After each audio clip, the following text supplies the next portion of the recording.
Preface. This book is pragmatical, not philosophical. A practical manual, not a treatise upon theories. It is intended for the men and women whose most pressing need is for money, who wish to get rich first and philosophize afterward. It is for those who have, so far, found neither the time, the means, nor the opportunity to go deeply into the study of metaphysics, but who want results and who are willing to take the conclusions of science as a basis for action, without going into all the processes by which those conclusions were reached. It is expected that the reader will take the fundamental statements upon faith, just as he would take statements concerning a law of electrical action if they were promulgated by a Marconi or an Edison, and taking the statements upon faith that he will prove their truth by acting upon them without fear or hesitation. Every man or woman who does this will certainly get rich, for the science herein applied is an exact science, and failure is impossible. For the benefit, however, of those who wish to investigate philosophical theories and so secure a logical basis for faith, I will here cite certain authorities. The monistic theory of the universe, the theory that one is all and that all is one, that one substance manifests itself as the seeming many elements of the material world, is of Hindu origin and has been gradually winning its way into the thought of the Western world for 200 years. It is the foundation of all the Oriental philosophies and of those of Descartes, Spinoza, Leibniz, Schopenhauer, Hegel, and Emerson. The reader who would dig to the philosophical foundations of this is advised to read Hegel and Emerson for himself. In writing this book, I have sacrificed all other considerations to plainness and simplicity of style, so that all might understand. The plan of action laid down herein was deduced from the conclusions of philosophy. It has been thoroughly tested and bears the supreme test of practical experiment. It works. If you wish to know how the conclusions were arrived at, read the writings of the authors mentioned above. And if you wish to reap the fruits of their philosophies in actual practice, read this book and do exactly as it tells you to do. Chapter 1. The Right to be Rich. Whatever may be said in praise of poverty, the fact remains that it is not possible to live a really complete or successful life unless one is rich. No man can rise to his greatest possible height in talent or soul development unless he has plenty of money. For to unfold the soul and to develop talent, he must have many things to use, and he cannot have these things unless he has money to buy them with. A man develops in mind, soul, and body by making use of these things, and society is so organized that man must have money in order to become the possessor of things. Therefore, the basis of all advancement for man must be the science of getting rich. The object of all life is development, and everything that lives has an inalienable right to all the development it is capable of attaining. Man's right to life means his right to have the free and unrestricted use of all things which may be necessary to his fullest mental, spiritual, and physical unfoldment, or, in other words, his right to be rich. I shall not speak of riches in a figurative way. To be really rich does not mean to be satisfied or contented with a little. No man ought to be satisfied with little if he is capable of using and enjoying more.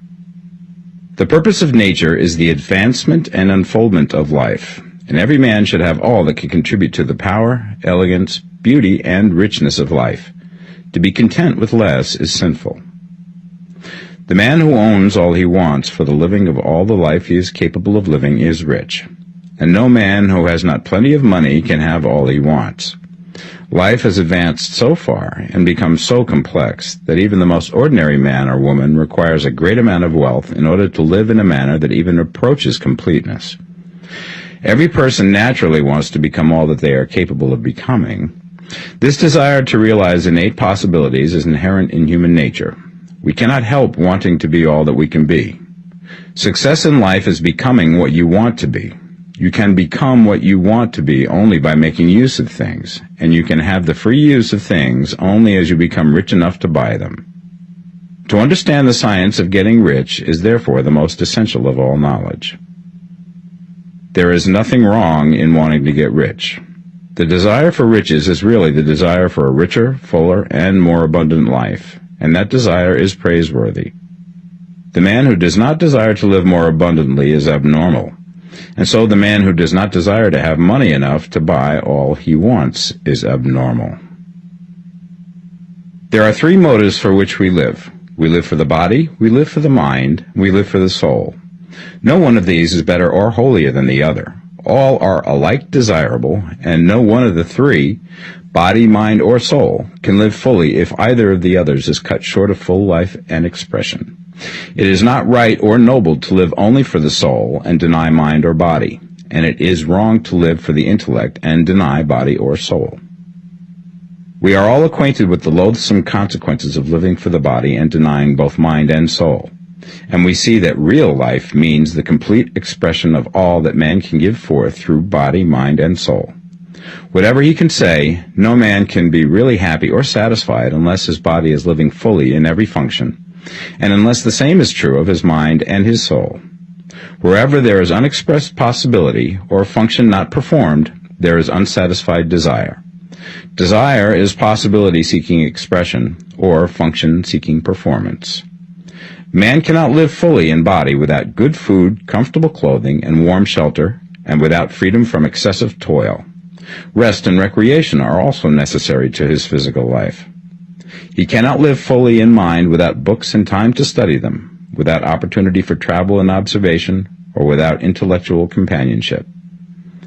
To live fully in mind, he must have intellectual recreations and must surround himself with all the objects of art and beauty he is capable of using and appreciating. To live fully in soul, man must have love, and love is denied expression by poverty. A man's highest happiness is found in the bestowal of benefits on those he loves. Love finds its most natural and spontaneous expression in giving. The man who has nothing to give cannot fill his place as a husband or father, as a citizen or as a man. It is in the use of material things that a man finds full life for his body, develops his mind, and unfolds his soul. It is therefore of supreme importance to him that he should be rich. It is perfectly right that you should desire to be rich. If you are a normal man or woman, you cannot help doing so. It is perfectly right that you should give your best attention to the science of getting rich, for it is the noblest and most necessary of all studies. If you neglect this study, you are derelict in your duty to yourself, to God, and humanity, for you can render to God and humanity no greater service than to make the most of yourself. Chapter 2. There is a science of getting rich. There is a science of getting rich, and it is an exact science, like algebra or arithmetic. There are certain laws which govern the process of acquiring riches. Once these laws are learned and obeyed by any man, he will get rich with mathematical certainty. The ownership of money and property comes as a result of doing things in a certain way. Those who do things in this certain way, whether on purpose or accidentally, get rich, while those who do not do things in this certain way, no matter how hard they work or how able they are, remain poor. It is a natural law that like causes always produce like effects, and therefore any man or woman who learns to do things in this certain way will infallibly get rich. That the above statement is true is shown by the following facts. Getting rich is not a matter of environment, for if it were, all the people in certain neighborhoods would become wealthy. The people of one city would all be rich, while those of other towns would all be poor. Or the inhabitants of one state would roll in wealth, and those of an adjoining state would be in poverty. But everywhere we see rich and poor living side by side, in the same environment, and often engaged in the same vocations. When two men are in the same locality and in the same business, and one gets rich while the other remains poor, it shows that getting rich is not primarily a matter of environment. Some environments may be more favorable than others, but when two men in the same business are in the same neighborhood, and one gets rich while the other fails, it indicates that getting rich is the result of doing things in a certain way. And further, the ability to do things in this certain way is not due solely to the possession of talent, for many people who have great talent remain poor, while others who have very little talent get rich. Studying the people who have gotten rich, we find that they are an average lot in all respects, having no greater talents and abilities than other men. It is evident that they do not get rich because they possess talents and abilities that other men have not, but because they happen to do things in a certain way. Getting rich is not the result of saving or thrift.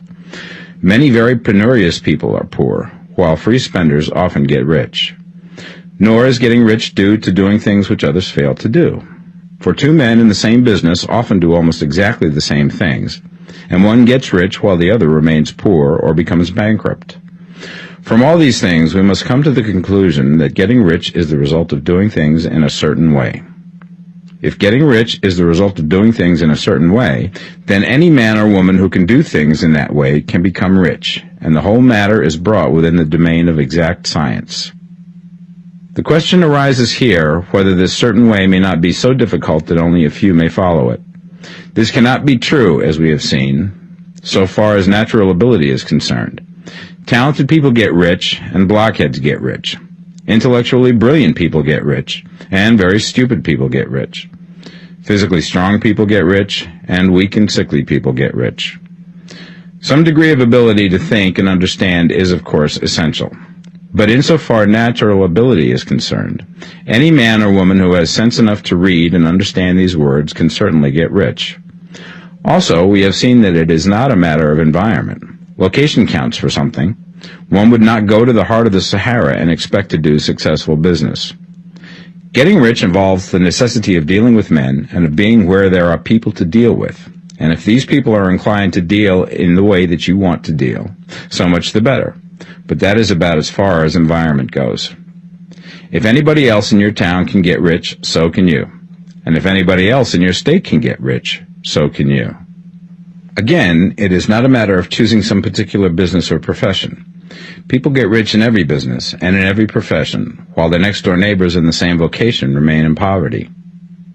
It is true that you will do best in a business which you like and which is congenial to you. And if you have certain talents which are well developed, you will do best in a business which calls for the exercise of those talents. Also, you will do best in a business which is suited to your locality. An ice cream parlor would do better in a warm climate than in Greenland, and a salmon fishery will succeed better in the Northwest than in Florida, where there are no salmon. But aside from these general limitations, getting rich is not dependent upon your engaging in some particular business, but upon your learning to do things in a certain way. If you are now in business and anybody else in your locality is getting rich in the same business, while you are not getting rich, it is because you are not doing things in the same way that the other person is doing them. No one is prevented from getting rich by lack of capital. True, as you get capital, the increase becomes more easy and rapid, but one who has capital is already rich and does not need to consider how to become so. No matter how poor you may be, if you begin to do things in a certain way, you will begin to get rich, and you will begin to have capital. The getting of capital is a part of the process of getting rich, and it is a part of the result which invariably follows the doing of things in a certain way. You may be the poorest man on the continent and be deeply in debt. You may have neither friends, influence, nor resources. But if you begin to do things in this way, you must infallibly begin to get rich, for the like causes must produce like effects. If you have no capital, you can get capital. If you're in the wrong business, you can get into the right business. If you're in the wrong location, you can go to the right location. And you can do so by beginning in your present business and in your present location to do things in the certain way which causes success. Chapter 3. Is opportunity monopolized? No man is kept poor because opportunity has been taken away from him, because other people have monopolized the wealth and have put a fence around it. You may be shut off from engaging in business in certain lines, but there are other channels open to you. Probably it would be hard for you to get control of any of the great railroad systems. That field is pretty well monopolized. But the electric railway business is still in its infancy and offers plenty of scope for enterprise. And it will be but a very few years until traffic and transportation through the air will become a great industry, and in all its branches will give employment to hundreds of thousands and perhaps to millions of people. Why not turn your attention to the development of aerial transportation instead of competing with J.J. Hill and others for a chance in the steam railway world? It is quite true that if you are a working man in the employ of the Steel Trust, you have very little chance of becoming the owner of the plant in which you work. But it is also true that if you will commence to act in a certain way, you can soon leave the employ of the Steel Trust. You can buy a farm from 10 to 40 acres and engage in business as a producer of foodstuffs. There is great opportunity at this time for men who will live upon small tracts of land and cultivate the same intensively. Such men will certainly get rich. You may say that it is impossible for you to get the land, but I'm going to prove to you that it is not impossible, and that you can certainly get a farm if you will go to work in a certain way. At different periods, the tide of opportunity sets in different directions, according to the needs of the whole, and the particular stage of social evolution which has been reached. At present, in America, it is setting towards agricultural and the allied industries and professions. Today, opportunity is open before the factory worker in his line. It is open before the businessman who supplies the farmer more than before the one who supplies the factory worker, and before the professional man who waits upon the farmer more than before the one who serves the working class. There is an abundance of opportunity for the man who will go with the tide instead of trying to swim against it. So the factory workers, either as individuals or as a class, are not deprived of opportunity. The workers are not being kept down by their masters. They are not being ground by the trusts and combinations of capital. As a class, they are where they are because they do not do things in a certain way. If the workers of America chose to do so, they could follow the example of their brothers in Belgium and other countries and establish great department stores and cooperative industries. They could elect men of their own class to office and pass laws favoring the development of such cooperative industries, and in a few years they could take peaceable possession of the industrial field. The working class may become the master class whenever they will begin to do things in a certain way. The law of wealth is the same for them as it is for all others. This they must learn, and they will remain where they are as long as they continue to do as they do. The individual worker, however, is not held down by the ignorance or the mental slothfulness of his class. He can follow the tide of opportunity to riches, and this book will tell him how. No one is kept in poverty by a shortness in the supply of riches. There is more than enough for all. A palace as large as the Capitol in Washington might be built for every family on earth from the building material in the United States alone. And under intensive cultivation, this country would produce wool, cotton, linen, and silk enough to clothe each person in the world finer than Solomon was arrayed in all his glory, together with food enough to feed them all luxuriously. The visible supply is practically inexhaustible, and the invisible supply really is inexhaustible. Everything you see on earth is made from one original substance, out of which all things proceed. New forms are constantly being made, and older ones are dissolving, but all are shapes assumed by one thing. There is no limit to the supply of formless stuff or original substance. The universe is made out of it, but it was not all used in making the universe. The spaces in, through, and between the forms of the visible universe are permeated and filled with the original substance, with the formless stuff, with the raw material of all things. 10,000 times as much has been made might still be made, and even then we should not have exhausted the supply of universal raw material. No man, therefore, is poor because nature is poor, or because there is not enough to go around. Nature is an inexhaustible storehouse of riches. The supply will never run short. Original substance is alive with creative energy and is constantly producing more forms. When the supply of building material is exhausted, more will be produced. When the soil is exhausted so that foodstuffs and materials for clothing will no longer grow upon it, it will be renewed or more soil will be made. When all the gold and silver has been dug from the earth, if man is still in such a stage of social development that he needs gold and silver, more will be produced from the formless. The formless stuff responds to the needs of man. It will not let him be without any good thing. This is true of man collectively. The race as a whole is always abundantly rich, and if individuals are poor, it is because they do not follow the certain way of doing things which makes the individual man rich. The formless stuff is intelligent. It is stuff which thinks. It is alive and is always impelled towards more life. It is the natural and inherent impulse of life to seek to live more. It is the nature of intelligence to enlarge itself, and of consciousness to seek to extend its boundaries and find fuller expression. The universe of forms has been made by formless living substance, throwing itself into form in order to express itself more fully. The universe is a great living presence, always moving inherently towards more life and fuller functioning. Nature is formed for the advancement of life. Its impelling motive is the increase of life. For this cause, everything which can possibly minister to life is bountifully provided. There can be no lack unless God is to contradict himself and nullify his own works. You are not kept poor by lack in the supply of riches. It is a fact which I shall demonstrate a little further on, that even the resources of the formless supply are at the command of the man or woman who will act and think in a certain way. Chapter 4. The first principle in the science of getting rich. Thought is the only power which can produce tangible riches from the formless substance. The stuff from which all things are made is a substance which thinks, and a thought of form in this substance produces the form. Original substance moves according to its thoughts. Every form and process you see in nature is the visible expression of a thought in original substance. As the formless stuff thinks of a form, it takes that form. As it thinks of a motion, it makes that motion. That is the way all things were created. We live in a thought world, which is part of a thought universe. The thought of a moving universe extended through formless substance, and the thinking stuff moving according to that thought, took the form of systems of planets and maintains that form. Thinking substance takes the form of its thought and moves according to that thought. Holding the idea of a circling system of suns and worlds, it takes the form of these bodies and moves them as it thinks. Thinking the form of a slow-growing oak tree, it moves accordingly and produces the tree, though centuries may be required to do the work.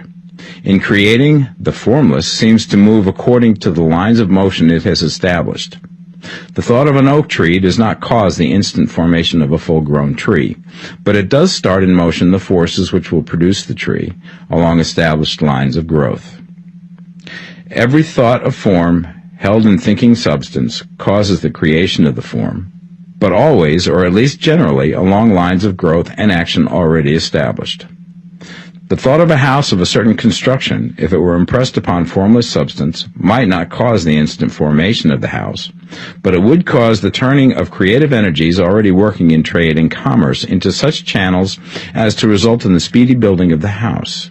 And if there were no existing channels through which the creative energy could work, then the house would be formed directly from primal substance, without waiting for the slow processes of the organic and inorganic world. No thought of form can be impressed upon original substance without causing the creation of the form. Man is a thinking center and can originate thought. All the forms that man fashions with his hands must first exist in his thought. He cannot shape a thing until he has thought that thing. And so far, man has confined his efforts wholly to the work of his hands. He has applied manual labor to the world of forms, seeking to change or modify those already existing. He has never thought of trying to cause the creation of new forms by impressing his thoughts upon formless substance. When man has a thought form, he takes material from the forms of nature and makes an image of the form which is in his mind. He has so far made little or no effort to cooperate with formless intelligence, to work with the Father. He has not dreamed that he can do what he seeth the Father doing. Man reshapes and modifies existing forms by manual labor. He has given no attention to the question whether he may not produce things from formless substance by communicating his thoughts to it. We propose to prove that he may do so, to prove that any man or woman may do so, and to show how. As our first step, we must lay down the three fundamental propositions. First, we assert that there is one original formless stuff, or substance, from which all things are made. All the seemingly many elements are but different presentations of one element. All the many forms found in organic and inorganic nature are but different shapes, made from the same stuff. And this stuff is thinking stuff. A thought held in it produces the form of the thought. Thought, in thinking substance, produces shapes. Man is a thinking center, capable of original thought. If a man can communicate his thought to original thinking substance, he can cause the creation or formation of the thing he thinks about. To summarize this, there is a thinking stuff from which all things are made, and which, in its original state, permeates, penetrates, and fills the interspaces of the universe. A thought in this substance produces the thing that is imaged by the thought. Man can form things in his thought, and, by impressing his thought upon formless substance, can cause the thing he thinks about to be created. It may be asked if I can prove these statements, and without going into details, I answer that I can do so, both by logic and experience. Reasoning back from the phenomena of form and thought, I come to one original thinking substance. And reasoning forward from that thinking substance, I come to man's power to cause the formation of the thing he thinks about. And by experiment, I find the reasoning true. And this is my strongest proof. If one man who reads this book gets rich by doing what it tells him to do, that is evidence in support of my claim. But if every man who does what it tells him to do gets rich, that is proof positive until someone goes through the process and fails. The theory is true until the process fails, and this process will not fail. For every man who does exactly what this book tells him to do will get rich. I have said that men get rich by doing things in a certain way, and in order to do so, men must become able to think in a certain way. A man's way of doing things is the direct result of the way he thinks about things. To do things in a way that you want to do them, you will have to acquire the ability to think the way you want to think. This is the first step towards getting rich. To think what you want to think is to think truth, regardless of appearances. Every man has the natural and inherent power to think what he wants to think, but it requires far more effort to do so than it does to think the thoughts which are suggested by appearances. To think according to appearance is easy. To think truth regardless of appearances is laborious, and requires the expenditure of more power than any other work man is called upon to perform. There is no labor from which most people shrink as they do from that of sustained and consecutive thought. It is the hardest work in the world. This is especially true when truth is contrary to appearances. Every appearance in the visible world tends to produce a corresponding form in the mind which observes it, and this can only be prevented by holding the thought of the truth. To look upon the appearance of disease will produce the form of disease in your own mind and ultimately in your body, unless you hold the thought of the truth, which is that there is no disease. It is only an appearance, and the reality is health.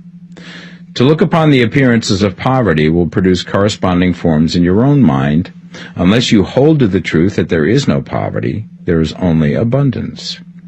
To think health when surrounded by the appearance of disease, or to think riches when in the midst of appearances of poverty, requires power, but he who acquires this power becomes a master mind. He can conquer fate. He can have what he wants. This power can only be acquired by getting hold of the basic fact which is behind all appearances, and that fact is that there is one thinking substance, from which and by which all things are made. Then we must grasp the truth that every thought held in this substance becomes a form, and that man can so impress his thoughts upon it as to cause them to take form and become visible things. When we realize this, we lose all doubt and fear, for we know that we can create what we want to create, and we can get what we want to have, and can become what we want to be. As a first step towards getting rich, you must believe the three fundamental statements given previously in this chapter, and in order to emphasize them, I repeat them here.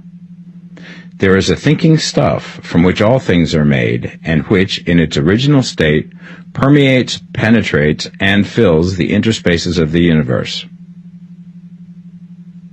A thought in this substance produces the thing that is imaged by the thought. Man can form things in his thought, and by impressing his thought upon formless substance, can cause the thing he thinks about to be created. You must lay aside all other concepts of the universe than this monistic one, and you must dwell upon this until it is fixed in your mind and has become your habitual thought. Read these creed statements over and over again. Fix every word upon your memory, and meditate upon them until you firmly believe what they say. If a doubt comes to you, cast it aside as a sin. Do not listen to arguments against this idea. Do not go to churches or lectures where a contrary concept of things is taught or preached. Do not read magazines or books which teach a different idea. If you get mixed up in your faith, all your efforts will be in vain. Do not ask why these things are true, nor speculate as to how they can be true. Simply take them on trust. The science of getting rich begins with the absolute acceptance of this faith. Chapter 5. Increasing Life. You must get rid of the last vestige of the old idea that there is a deity whose will it is that you should be poor, or whose purposes may be served by keeping you in poverty. The intelligent substance which is all, and in all, which lives in all and lives in you, is a consciously living substance. Being a consciously living substance, it must have the nature and inherent desire of every living intelligence for increase of life. Every living thing must continually seek for the enlargement of its life, because life, in the mere act of living, must increase itself. A seed, dropped into the ground, springs into activity, and in the act of living produces 100 more seeds. Life, by living, multiplies itself. It is forever becoming more. It must do so if it continues to be at all. Intelligence is under the same necessity for continuous increase. Every thought we think makes it necessary for us to think another thought. Consciousness is continually expanding. Every fact we learn leads us to the learning of another fact. Knowledge is continually increasing. Every talent we cultivate brings to the mind the desire to cultivate another talent. We are subject to the urge of life, seeking expression, which ever drives us on to know more, to do more, and to be more. In order to know more, do more, and be more, we must have more. We must have things to use, for we learn and do and become only by using things. We must get rich so that we can live more. The desire for riches is simply the capacity for larger life seeking fulfillment. Every desire is the effort of an unexpressed possibility to come into action. It is power seeking to manifest which causes desire. That which makes you want more money is the same as that which makes the plant grow. It is life, seeking fuller expression. The one living substance must be subject to this inherent law of all life. It is permeated with the desire to live more. That is why it is under the necessity of creating things. The one substance desires to live more in you. Hence, it wants you to have all the things you can use. It is the desire of God that you should get rich. He wants you to get rich because he can express himself better through you if you have plenty of things to use in giving him expression. He can live more in you if you have unlimited command of the means of life. The universe desires you to have everything you want to have. Nature is friendly to your plans. Everything is naturally for you. Make up your mind that this is true. It is essential, however, that your purpose should harmonize with the purpose that is in all. You must want real life, not mere pleasure of sensual gratification. Life is the performance of function, and the individual really lives only when he performs every function, physical, mental, and spiritual, of which he is capable, without excess in any. You do not want to get rich in order to live swinishly, for the gratification of animal desires, that is not life. But the performance of every physical function is a part of life, and no one lives completely who denies the impulses of the body a normal and healthful expression. You do not want to get rich solely to enjoy mental pleasures, to get knowledge, to gratify ambition, to outshine others, to be famous. All these are a legitimate part of life, but the man who lives for the pleasures of the intellect alone will only have a partial life, and he will never be satisfied with his lot. You do not want to get rich solely for the good of others, to lose yourself for the salvation of mankind, to experience the joys of philanthropy and sacrifice. The joys of the soul are only a part of life, and they are no better or nobler than any other part. You want to get rich in order that you may eat, drink, and be merry when it is time to do these things, in order that you may surround yourself with beautiful things, see distant lands, feed your mind, and develop your intellect, in order that you may love men and do kind things, and be able to play a good part in helping the world to find truth. But remember that extreme altruism is no better and no nobler than extreme selfishness. Both are mistakes. Get rid of the idea that God wants you to sacrifice yourself for others, and that you can secure his favor by doing so. God requires nothing of the kind. What he wants is that you should make the most of yourself, for yourself and for others, and you can help others more by making the most of yourself than in any other way. You can make the most of yourself only by getting rich, so it is right and praiseworthy that you should give your first and best thought to the work of acquiring wealth. Remember, however, that the desire of substance is for all, and its movements must be for more life to all. It cannot be made to work for less life to any, because it is equally in all, seeking riches and life. Intelligent substance will make things for you, but it will not take things away from someone else and give them to you. You must get rid of the thought of competition. You are to create, not to compete for what is already created. You do not have to take anything away from anyone. You do not have to drive sharp bargains. You do not have to cheat or to take advantage. You do not need to let any man work for you for less than he earns. You do not have to covet the property of others or to look at it with wishful eyes. No man has anything of which you cannot have the like, and that without taking what he has away from him. You are to become a creator, not a competitor. You are going to get what you want, but in such a way that when you get it, every other man will have more than he has now. I am aware that there are men who get a vast amount of money by proceeding in direct opposition to the statements in the paragraph above, and may add a word of explanation here. Men of the plutocratic type who become very rich do so sometimes purely by their extraordinary ability on the plane of competition, and sometimes they unconsciously relate themselves to substance and its great purposes and movements for the general racial upbuilding through industrial evolution. Rockefeller, Carnegie, Morgan, et al. Have been the unconscious agents of the supreme in the necessary work of systematizing and organizing productive industry, and in the end, their work will contribute immensely towards increased life for all. Their day is nearly over. They have organized production, and will soon be succeeded by the agents of the multitude, who will organize the machinery of distribution. The multimillionaires are like the monster reptiles of the prehistoric eras.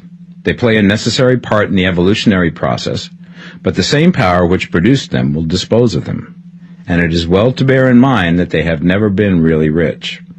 A record of the private lives of most of this class will show that they have really been the most abject and wretched of the poor. Riches secured on the competitive plane are never satisfactory and permanent. They are yours today and another's tomorrow. Remember, if you are to become rich in a scientific and certain way, you must rise entirely out of the competitive thought. You must never think for a moment that the supply is limited. Just as soon as you begin to think that all the money is being cornered and controlled by bankers and others, and that you must exert yourself to get laws passed to stop this process, and so on, in that moment you drop into the competitive mind, and your power to cause creation is gone for the time being. And what is worse, you will probably arrest the creative movements you have already instituted.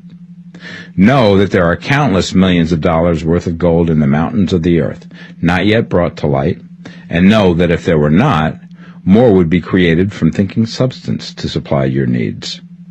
Know that the money you need will come, even if it is necessary for 1,000 men to be led to the discovery of new gold mines tomorrow. Never look at the visible supply. Look always at the limitless riches in formless substance, and know that they are coming to you as fast as you can receive and use them. Nobody, by cornering the visible supply, can prevent you from getting what is yours. So never allow yourself to think for an instant that all the best building spots will be taken before you get ready to build your house, unless you hurry. Never worry about the trusts and combines, and get anxious for fear that they will soon come to own the whole earth. Never get afraid that you will lose what you want because some other person beat you to it. That cannot possibly happen. You are not seeking anything that is possessed by anybody else. You are causing what you want to be created from formless substance, and the supply is without limits. Stick to the formulated statement. There is a thinking stuff from which all things are made, and which, in its original state, permeates, penetrates, and fills the interspaces of the universe. A thought in this substance produces the thing that is imaged by the thought.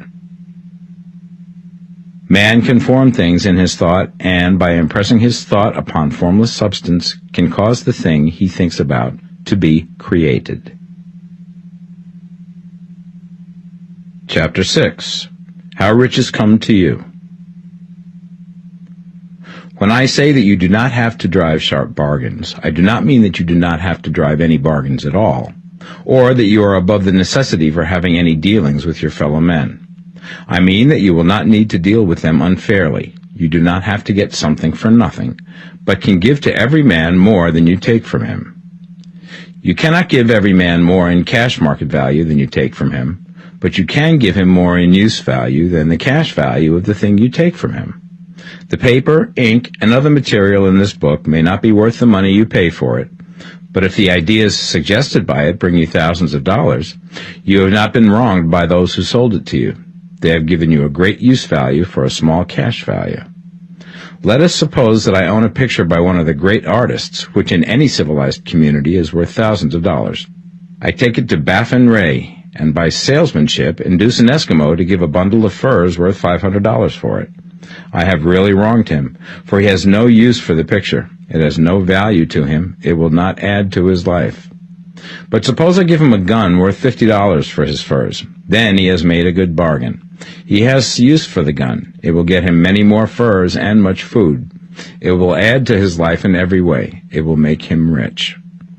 When you rise from the competitive to the creative plane, you can scan your business transactions very strictly, and if you are selling any man anything which does not add more to his life than the thing he gives you in exchange, you can afford to stop it. You do not have to beat anybody in business, and if you are in a business which does beat people, get out of it at once. Give every man more in use value than you take from him in cash value. Then you are adding to the life of the world by every business transaction. If you have people working for you, you must take from them more in cash value than you pay them in wages. But you can so organize your business that it will be filled with the principle of advancement, and so that each employee who wishes to do so may advance a little every day. You can make your business do for your employees what this book is doing for you. You can so conduct your business that it will be a sort of ladder, by which every employee who will take the trouble may climb to riches himself, and, given the opportunity, if he will not do so, it is not your fault. And finally, because you are to cause the creation of your riches from formless substance which permeates all your environment, it does not follow that they are to take shape from the atmosphere and come into being before your eyes. If you want a sewing machine, for instance, I do not mean to tell you that you are to impress the thought of a sewing machine on thinking substance until the machine is formed without hands, in the room where you sit or elsewhere. But if you want a sewing machine, hold the mental image of it with the most positive certainty that it is being made, or is on its way to you. After once forming the thought, have the most absolute and unquestioning faith that the sewing machine is coming. Never think of it, or speak of it, in any other way than as being sure to arrive. Claim it as already yours. It will be brought to you by the power of the Supreme Intelligence, acting upon the minds of men. If you live in Maine, it may be that a man will be brought from Texas or Japan to engage in some transaction which will result in your getting what you want. If so, the whole matter will be as much to that man's advantage as it is to yours. Do not forget for a moment that the thinking substance is through all, in all, communicating with all, and can influence all. The desire of thinking substance for a fuller life and better living has caused the creation of all the sewing machines already made, and it can cause the creation of millions more, and will, whenever men set it in motion by desire and faith, and by acting in a certain way. You can certainly have a sewing machine in your house, and it is just as certain that you can have any other thing or things which you want, and which you will use for the advancement of your own life and the lives of others. You need not hesitate about asking largely. It is your Father's pleasure to give you the kingdom, said Jesus. Original substance wants to live all that is possible in you, and wants you to have all that you can or will use for the living of the most abundant life. If you fix upon your consciousness the fact that the desire you feel for the possession of riches is one with a desire of omnipotence for more complete expression, your faith becomes invincible. Once I saw a little boy sitting at a piano, and vainly tried to bring harmony out of the keys, and I saw that he was grieved and provoked by his inability to play real music. I asked him the cause of his vexation, and he answered, "I can feel the music in me, but I can't make my hands go right." The music in him was the urge of original substance, containing all the possibilities of all life. All that there is of music was seeking expression through the child. God, the one substance, is trying to live and do and enjoy things through humanity. He is saying, I want hands to build wonderful structures, to play divine harmonies, to paint glorious pictures. I want feet to run my errands, eyes to see my beauties, tongues to tell mighty truths and to sing marvelous songs, and so on. All that there is of possibility is seeking expression through men. God wants those who can play music to have pianos and every other instrument, and to have the means to cultivate their talents to the fullest extent. He wants those who can appreciate beauty to be able to surround themselves with beautiful things. He wants those who can discern truth to have every opportunity to travel and observe. He wants those who can appreciate dress to be beautifully clothed, and those who can appreciate good food to be luxuriously fed. He wants all these things because it is himself that enjoys and appreciates them. It is God who wants to play and sing and enjoy beauty and proclaim truth and wear fine clothes and eat good food. It is God that worketh in you to will and to do, said Paul. The desire you feel for riches is the infinite, seeking to express himself in you as he sought to find expression in the little boy at the piano. So you need not hesitate to ask largely. Your part is to focalize and express the desire to God. This is a difficult point with most people. They retain some of the old idea that poverty and self-sacrifice are pleasing to God. They look upon poverty as a part of the plan, a necessity of nature. They have the idea that God has finished his work and made all that he can make, and that the majority of men must stay poor because there is not enough to go around. They hold to so much of this erroneous thought that they feel ashamed to ask for wealth. They try not to want more than a very modest competence, just enough to make them fairly comfortable. I recall now the case of one student who was told that he must get in mind a clear picture of the things he desired, so that the creative thought of them might be impressed upon formless substance. He was a very poor man, living in a rented house, and having only what he earned from day to day, and he could not grasp the fact that all wealth was his.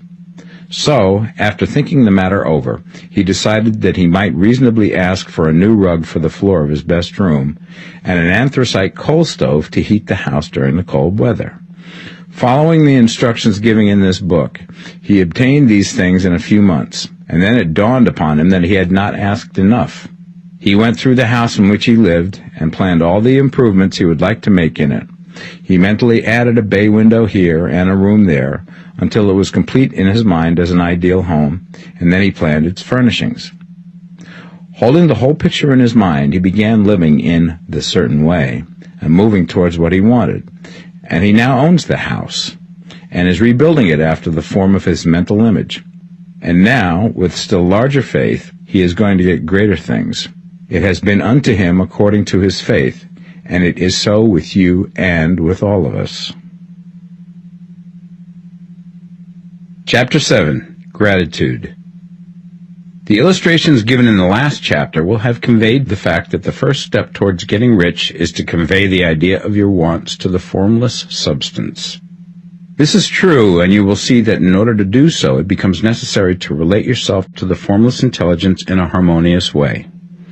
To secure this harmonious relation is a matter of such primary and vital importance that I shall give some space to its discussion here, and give you instructions which, if you will follow them, will be certain to bring you into perfect unity of mind with God. The whole process of mental adjustment and atonement can be summed up in one word: gratitude. First, you believe that there is one intelligent substance from which all things proceed. Second, you believe that this substance gives you everything you desire. And third, you relate yourself to it by a feeling of deep and profound gratitude. Many people who order their lives rightly in all other ways are kept in poverty by their lack of gratitude. Having received one gift from God, they cut the wires which connect them with Him by failing to make acknowledgement. It is easy to understand that the nearer we live to the source of wealth, the more wealth we shall receive. And it is easy also to understand that the soul that is always grateful lives in closer touch with God than the one which never looks to Him in thankful acknowledgement. The more gratefully we fix our minds on the Supreme when good things come to us, the more good things we will receive, and the more rapidly they will come. And the reason simply is that the mental attitude of gratitude draws the mind into closer touch with the source from which the blessings come. If it is a new thought to you that gratitude brings your whole mind into closer harmony with the creative energies of the universe, consider it well, and you will see that it is true. The good things you already have come to you along the line of obedience to certain laws. Gratitude will lead your mind out along the ways by which things come, and it will keep you in close harmony with creative thought and prevent you from falling into competitive thought. Gratitude alone can keep you looking towards the all and prevent you from falling into the error of thinking of the supply as limited, and to do that would be fatal to your hopes. There is a law of gratitude, and it is absolutely necessary that you should observe the law if you are to get the results you seek. The law of gratitude is the natural principle that action and reaction are always equal and in opposite directions. The grateful outreaching of your mind in thankful praise to the Supreme is a liberation or expenditure of force. It cannot fail to reach that to which it is addressed, and the reaction is an instantaneous movement towards you.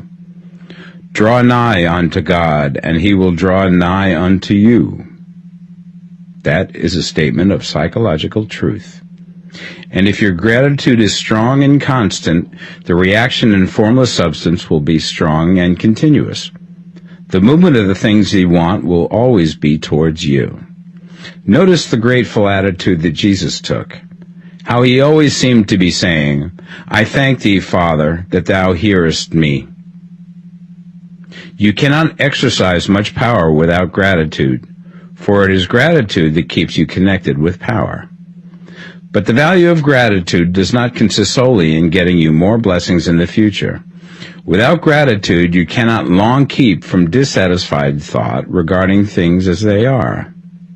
The moment you permit your mind to dwell with dissatisfaction upon things as they are, you begin to lose ground. You fix attention upon the common, the ordinary, the poor, and the squalid and mean, and your mind takes the form of these things. Then you will transmit these forms or mental images to the formless, and the common, the poor, the squalid, and mean will come to you. To permit your mind to dwell upon the inferior is to become inferior and to surround yourself with inferior things.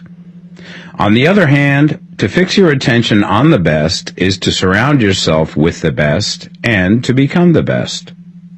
The creative power within us makes us into the image of that to which we give our attention. We are thinking substance, and thinking substance always takes the form of that which it thinks about. The grateful mind is constantly fixed upon the best. Therefore it tends to become the best. It takes the form or character of the best and will receive the best. Also, faith is born of gratitude. The grateful mind continually expects good things, and expectation becomes faith. The reaction of gratitude upon one's own mind produces faith, and every outgoing wave of grateful thanksgiving increases faith. He who has no feeling of gratitude cannot long retain a living faith, and without a living faith you cannot get rich by the creative method, as we shall see in the following chapters. It is necessary, then, to cultivate the habit of being grateful for every good thing that comes to you, and to give thanks continuously. And because all things have contributed to your advancement, you should include all things in your gratitude. Do not waste time thinking or talking about the shortcomings or wrong actions of plutocrats or trust magnates. Their organization of the world has made your opportunity. All you get really comes to you because of them. Do not rage against corrupt politicians. If it were not for politicians, we should fall into anarchy, and your opportunity would be greatly lessened. God has worked a long time and very patiently to bring us up to where we are in industry and government, and he is going right on with his work. There is not the least doubt that he will do away with plutocrats, trust magnates, captains of industry, and politicians as soon as they can be spared. But in the meantime, behold, they are all very good. Remember that they are all helping to arrange the lines of transmission along which your riches will come to you, and be grateful to them all. This will bring you into harmonious relations with the good in everything, and the good in everything will move toward you.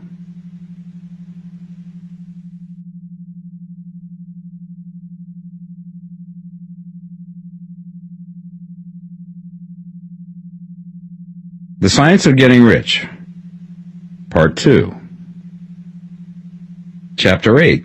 Thinking in the Certain Way. You must form a clear and definite mental picture of what you want. You cannot transmit an idea unless you have it yourself. You must have it before you can give it, and many people fail to impress thinking substance because they have themselves only a vague and misty concept of the things they want to do, to have, or to become. It is not enough that you should have a general desire for wealth to do good with. Everybody has that desire. It is not enough that you should have a wish to travel, see things, live more, etc. Everybody has those desires also. If you were going to send a wireless message to a friend, you would not send the letters of the alphabet in their order and let him construct the message for himself, nor would you take words at random from the dictionary. You would send a coherent sentence, one which meant something. When you try to impress your wants upon substance, remember that it must be done by a coherent statement. You must know what you want and be definite. You can never get rich or start the creative power into action by sending out unformed longings and vague desires. Go over your desires just as the man I have described went over his house. See just what you want and get a clear mental picture of it as you wish it to look when you get it. That clear mental picture you must have continually in mind, as the sailor has in mind the port towards which he is sailing the ship. You must keep your face towards it all the time. You must no more lose sight of it than the steersman loses sight of the compass. It is not necessary to take exercises in concentration, nor to set apart special times for prayer and affirmation, nor to go into the silence, nor to do occult stunts of any kind. There things are well enough, but all you need is to know what you want, and to want it badly enough so that it will stay in your thoughts. Spend as much of your leisure time as you can in contemplating your picture, but no one needs to take exercises to concentrate his mind on a thing which he really wants. It is the things you do not really care about which require effort to fix your attention upon them. And unless you really want to get rich, so that the desire is strong enough to hold your thoughts directly to the purpose, as the magnetic pole holds the needle of the compass, it will hardly be worthwhile for you to try to carry out the instructions given in this book. The methods herein set forth are for people whose desire for riches is strong enough to overcome mental laziness and the love of ease, and make them work. The more clear and definite you make your pictures then, and the more you dwell upon it, bringing out all of its delightful details, the stronger your desire will be. And the stronger your desire, the easier it will be to hold your mind fixed upon the picture of what you want. Something more is necessary, however, than merely to see the picture clearly. If that is all you do, you are only a dreamer, and will have little or no power for accomplishment. Behind your clear vision must be the purpose to realize it, to bring it out in tangible expression. And behind this purpose must be an invincible and unwavering faith that the thing is already yours, that it is at hand, and you have only to take possession of it. Live in the new house mentally until it takes form around you physically. In the mental realm, enter at once into full enjoyment of the things you want. Whatsoever things ye ask for when ye pray, believe that ye receive them, and ye shall have them, said Jesus. See the things you want as if they were actually around you all the time. See yourself as owning and using them. Make use of them in imagination, just as you will use them when they are your tangible possessions. Dwell upon your mental picture until it is clear and distinct, and then take the mental attitude of ownership towards everything in that picture. Take possession of it in mind, in the full faith that it is actually yours. Hold to this mental ownership. Do not waver for an instant in the faith that it is real. And remember what was said in the preceding chapter about gratitude. Be as thankful for it all the time as you expect to be when it has taken form. The man who can sincerely thank God for the things which as yet he owns only in imagination has real faith. He will get rich. He will cause the creation of whatsoever he wants. You do not need to pray repeatedly for things you want. It is not necessary to tell God about it every day. Use not vain repetitions as the heathens do, said Jesus to his pupils. For your Father knoweth that ye have need of these things before ye ask him. Your part is to intelligently formulate your desires for the things which make for a larger life, and to get these desires arranged into a coherent whole, and then to impress this whole desire upon the formless substance, which has the power and the will to bring you what you want. You do not make this impression by repeating strings of words. You make it by holding the vision with unshakable purpose to attain it, and with steadfast faith that you do attain it. The answer to your prayer is not according to your faith while you are talking, but according to your faith while you are working. You cannot impress the mind of God by having a special Sabbath day set apart to tell him what you want, and then forgetting him during the rest of the week. You cannot impress him by having special hours to go into your closet and pray, if you then dismiss the matter from your mind until the hour of prayer comes again. Oral prayer is well enough, and has its effect, especially upon yourself, in clarifying your vision and strengthening your faith. But it is not your oral petitions which get you what you want. In order to get rich, you do not need a sweet hour of prayer. You need to pray without ceasing. And by prayer I mean holding steadily to your vision, with the purpose to cause its creation into solid form, and the faith that you are doing so. Believe that ye receive them. The whole matter turns on receiving, once you have clearly formed your vision. When you have formed it, it is well to make an oral statement, addressing the Supreme in reverent prayer. And from that moment you must, in mind, receive what you ask for. Live in the new house, wear the fine clothes, ride in the automobile, go on the journey, and confidently plan for greater journeys. Think and speak of all things you have asked for in terms of actual present ownership.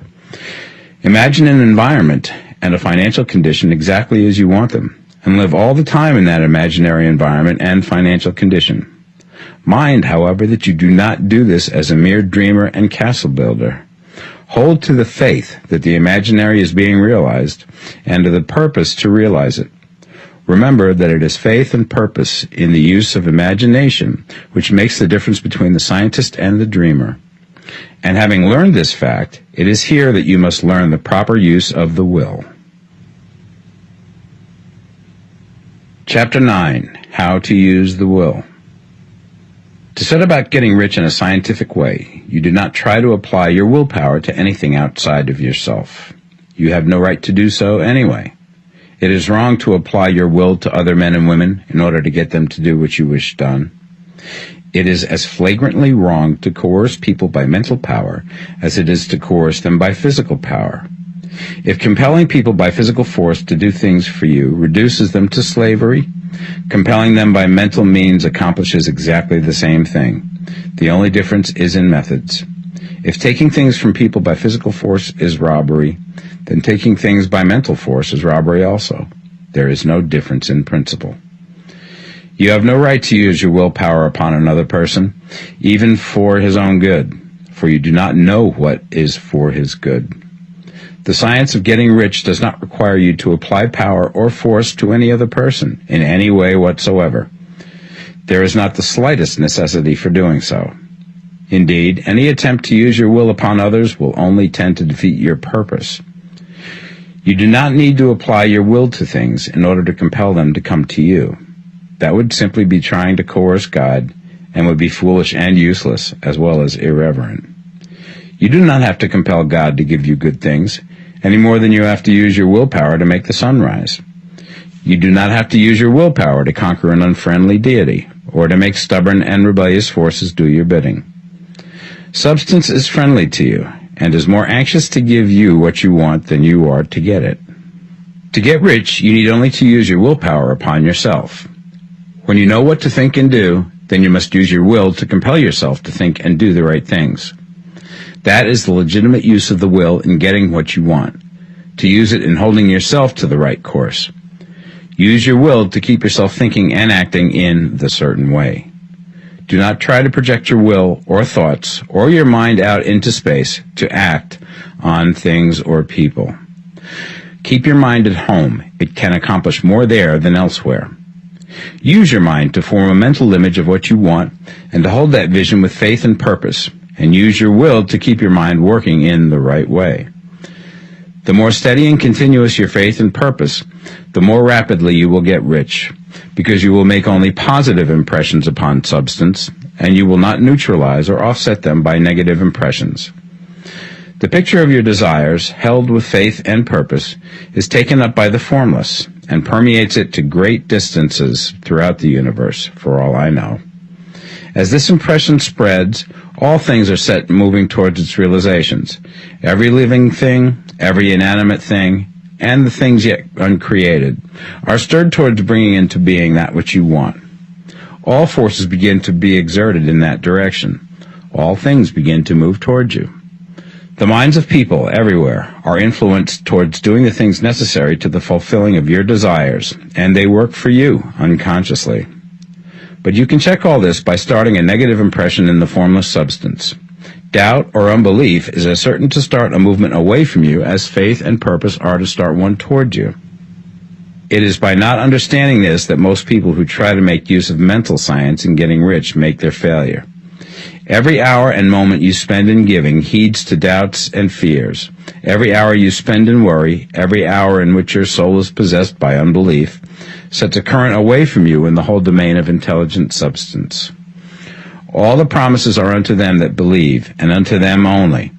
Notice how insistent Jesus was upon this point of belief, and now you know the reason why. Since belief is all important, it behooves you to guard your thoughts, and as your beliefs will be shaped to a very great extent by the things you observe and think about, it is important that you should command your attention. And here the will comes into use, for it is by your will that you determine upon what things your attention shall be fixed. If you want to become rich, you must not make a study of poverty. Things are not brought into being by thinking about their opposites. Health is never to be attained by studying disease and thinking about disease. Righteousness is not to be promoted by studying sin and thinking about sin. And no one ever got rich by studying poverty and thinking about poverty. Medicine as a science of disease has increased disease. Religion as a science of sin has promoted sin. And economics as a study of poverty will fill the world with wretchedness and want. Do not talk about poverty. Do not investigate it or concern yourself with it. Never mind what its causes are. You have nothing to do with them. What concerns you is the cure. Do not spend your time in charitable work or charity movements. All charity only tends to perpetuate the wretchedness it aims to eradicate. I do not say that you should be hard-hearted or unkind and refuse to hear the cry of need, but you must not try to eradicate poverty in any of the conventional ways. Put poverty behind you and put all that pertains to it behind you, and make good. Get rich. That is the best way you can help the poor. And you cannot hold the mental image which is to make you rich if you fill your mind with pictures of poverty. Do not read books or papers which give circumstantial accounts of the wretchedness of the tenement dwellers, of the horrors of child labor, and so on. Do not read anything which fills your mind with gloomy images of want and suffering. You cannot help the poor in the least by knowing about these things, and the widespread knowledge of them does not tend at all to do away with poverty. What tends to do away with poverty is not getting the pictures of poverty into your mind, but getting pictures of wealth into the minds of the poor. You are not deserting the poor in their misery when you refuse to allow your mind to be filled with pictures of that misery. Poverty can be done away with, not by increasing the number of well-to-do people who think about poverty, but by increasing the number of poor people who purpose with faith to get rich. The poor do not need charity, they need inspiration. Charity only sends them a loaf of bread to keep them alive in their wretchedness, or give them an entertainment to make them forget for an hour or two. But inspiration will cause them to rise out of their misery. If you want to help the poor, demonstrate to them that they can become rich. Prove it by getting rich yourself. The only way in which poverty will ever be banished from this world is by getting a large and constantly increasing number of people to practice the teachings of this book. People must be taught to become rich by creation, not by competition. Every man who becomes rich by competition throws down behind him the ladder by which he rises and keeps others down. But every man who gets rich by creation opens a way for thousands to follow him and inspires them to do so. You are not showing hardness of heart or an unfeeling disposition when you refuse to pity poverty, see poverty, read about poverty, or think or talk about it, or to listen to those who do talk about it. Use your willpower to keep your mind off the subject of poverty and to keep it fixed with faith and purpose on the vision of what you want. Chapter 10. Further use of the will. You cannot retain a true and clear vision of wealth if you are constantly turning your attention to opposing pictures, whether they be external or imaginary. Do not tell of your past troubles of a financial nature, if you've had them. Do not think of them at all. Do not tell of the poverty of your parents, or the hardships of your early life. To do any of these things is to mentally class yourself with the poor for the time being, and it will certainly check the movement of things in your direction. Let the dead bury their dead, as Jesus said. Put poverty and all things that pertain to poverty completely behind you. You have accepted a certain theory of the universe as being correct, and are resting all your hopes of happiness on its being correct. And what can you gain by giving heed to conflicting theories? Do not read religious books which tell you that the world is soon coming to an end, and do not read the writing of muckrakers and pessimistic philosophers who tell you that it is going to the devil. The world is not going to the devil. It is going to God. It is wonderful becoming. True, there may be a good many things in existing conditions which are disagreeable, but what is the use of studying them when they are certainly passing away, and when the study of them only tends to check their passing and keep them with us? Why give time and attention to things which are being removed by evolutionary growth, when you can hasten their removal only by promoting the evolutionary growth as far as your part of it goes? No matter how horrible and seeming may be the conditions in certain countries, sections, or places, you waste your time and destroy your own chances by considering them. You should interest yourself in the world's becoming rich. Think of the riches in the world as coming to, instead of the poverty it is growing out of. And bear in mind that the only way in which you can assist the world in growing rich is by growing rich yourself through creative method, not the competitive one. Give your attention wholly to riches. Ignore poverty. Whenever you think or speak of those who are poor, think and speak of them as those who are becoming rich, as those who are to be congratulated rather than pitied. Then they and others will catch the inspiration and begin to search for the way out. Because I say that you are to give your whole time and mind and thought to riches, it does not follow that you are to be sordid or mean. To become really rich is the noblest aim you can have in life, for it includes everything else. On the competitive plane, the struggle to get rich is a godless scramble for power over other men. But when we come into the creative mind, all this is changed. All that is possible in the way of greatness and soul unfoldment, of service and lofty endeavor, comes by way of getting rich. All is made possible by the use of things. If you lack for physical health, you will find that the attainment of it is conditional on you getting rich. Only those who are emancipated from financial worry and who have the means to live a carefree existence and follow hygienic practices can have and retain health. Moral and spiritual greatness is possible only to those who are above the competitive battle for existence. And only those who are becoming rich on the plane of creative thought are free from the degrading influences of competition. If your heart is set on domestic happiness, remember that love flourishes best when there is refinement, a high level of thought, and freedom from corrupting influences. And these are to be found only where riches are attained by the exercise of creative thought, without strife or rivalry. You can aim at nothing so great or noble, I repeat, as to become rich, and you must fix your attention upon your mental picture of riches, to the exclusion of all that may tend to dim or obscure the vision. You must learn to see the underlying truth in all things. You must see beneath all seemingly wrong conditions the great one life, ever moving forward towards fuller expression and more complete happiness. It is the truth that there is no such thing as poverty, that there is only wealth. Some people remain in poverty because they are ignorant of the fact that there is wealth for them, and these can best be taught by showing them the way to affluence in your own person and practice. Others are poor because, while they feel that there is a way out, they are too intellectually indolent to put forth the mental effort necessary to find that way and by travel it. Others still are poor because, while they have some notion of science, they have become so swamped and lost in the maze of metaphysical and occult theories that they do not know which road to take. They try a mixture of many systems and fail in all. For these, again, the very best thing to do is to show the right way in your own person and practice. An ounce of doing things is worth a pound of theorizing. The very best thing you can do for the whole world is to make the most of yourself. You can serve God and man in no more effective way than by getting rich. That is, if you get rich by the creative method and not by the competitive one. Another thing. We assert that this book gives in detail the principles of the science of getting rich. And if that is true, you do not need to read any other book upon the subject. This may sound narrow and egotistical, but consider. There is no more scientific method of computation in mathematics than by addition, subtraction, multiplication, and division. No other method is possible. There can be but one shortest distance between 2 points. There is only one way to think scientifically, and that is to think in the way that leads by the most direct and simple route to the goal. No man has yet formulated a briefer or less complex system than the one set forth herein. It has been stripped of all non-essentials. When you commence on this, lay all others aside. Put them out of your mind altogether.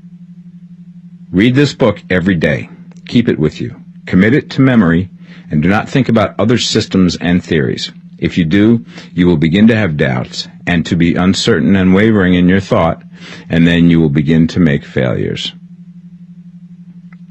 After you have made good and become rich, you may study other systems as much as you please. But until you are quite sure that you have gained what you want, do not read anything on this line but this book, unless it be the authors mentioned in the preface. And read only the most optimistic comments on the world's news, those in harmony with your picture. Also, postpone your investigations into the occult. Do not dabble in theosophy, spiritualism, or kindred studies. It is very likely that the dead still live and are near, but if they are, let them alone. Mind your own business. Wherever the spirits of the dead may be, they have their own work to do and their own problems to solve, and we have no right to interfere with them. We cannot help them, and it is very doubtful whether they can help us, or whether we have any right to trespass upon their time if they can. Let the dead and the hereafter alone, and solve your own problem. Get rich. If you begin to mix with the occult, you will start mental cross-currents which will surely bring your hopes to shipwreck. Now, this and the preceding chapters have brought us to the following statement of basic facts. There is a thinking stuff from which all things are made, and which, in its original state, permeates, penetrates, and fills the interspaces of the universe. A thought in this substance produces the thing that is imaged by the thought. Man can form things in his thought, and, by impressing his thought upon formless substance, can cause the thing he thinks about to be created. In order to do this, man must pass from the competitive to the creative mind. He must form a clear mental picture of the things he wants, and hold this picture in his thoughts with the fixed purpose to get what he wants, and the unwavering faith that he does get what he wants, closing his mind against all that may tend to shake his purpose, dim his vision, or quench his faith. And in addition to all this, we shall now see that he must live and act in a certain way. Chapter 11. Acting in the Certain Way. Thought is the creative power, or the impelling force which causes the creative power to act. Thinking in a certain way will bring riches to you, but you must not rely upon thought alone, paying no attention to personal action. That is the rock upon which many otherwise scientific metaphysical thinkers meet shipwreck, the failure to connect thought with personal action. We have not yet reached the stage of development, even supposing such a stage to be possible, in which man can create directly from formless substance without nature's processes or the work of human hands. Man must not only think, but his personal action must supplement his thought. By thought, you can cause the gold in the hearts of the mountains to be impelled towards you, but it will not mine itself, refine itself, coin itself into double eagles, and come rolling along the roads seeking its way into your pocket. Under the impelling power of the Supreme Spirit, men's affairs will be so ordered that someone will be led to mine the gold for you. Other men's business transactions will be so directed that the gold will be brought toward you, and you must so arrange your own business affairs that you may be able to receive it when it comes to you.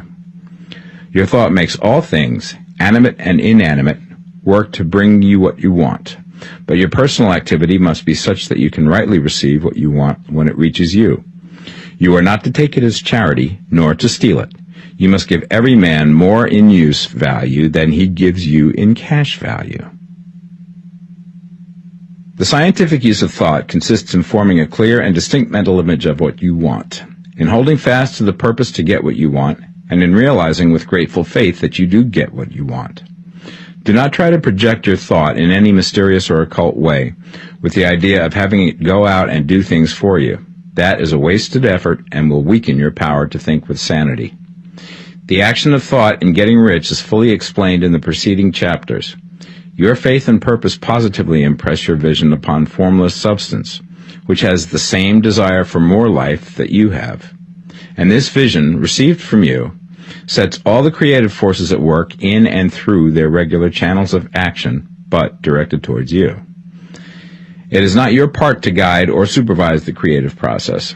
All you have to do with that is to retain your vision, stick to your purpose, and maintain your faith and gratitude. But you must act in a certain way, so that you can appropriate what is yours when it comes to you, so that you can meet the things you have in your picture and put them in their proper places as they arrive. You can really see the truth of this. When things reach you, they will be in the hands of other men, who will ask an equivalent for them. And you can only get what is yours by giving the other man what is his. Your pocketbook is not going to be transformed into a Fortunata's purse, which shall be always full of money without effort on your part. This is the crucial point in the science of getting rich, right here, where thought and personal action must be combined. There are very many people who, consciously or unconsciously, set the creative forces in action by the strength and persistence of their desires, but who remain poor because they do not provide for the reception of the thing they want when it comes. By thought, the thing you want is brought to you. By action, you receive it. Whatever your action is to be, it is evident that you must act now. You cannot act in the past, and it is essential to the clearness of your mental vision that you dismiss the past from your mind. You cannot act in the future, for the future is not here yet, and you cannot tell how you will want to act in any future contingency until that contingency has arrived. Because you are not in the right business or the right environment now, do not think that you must postpone action until you get into the right business or environment. And do not spend time in the present taking thought as to the best course in possible future emergencies. Have faith in your ability to meet any emergency when it arrives.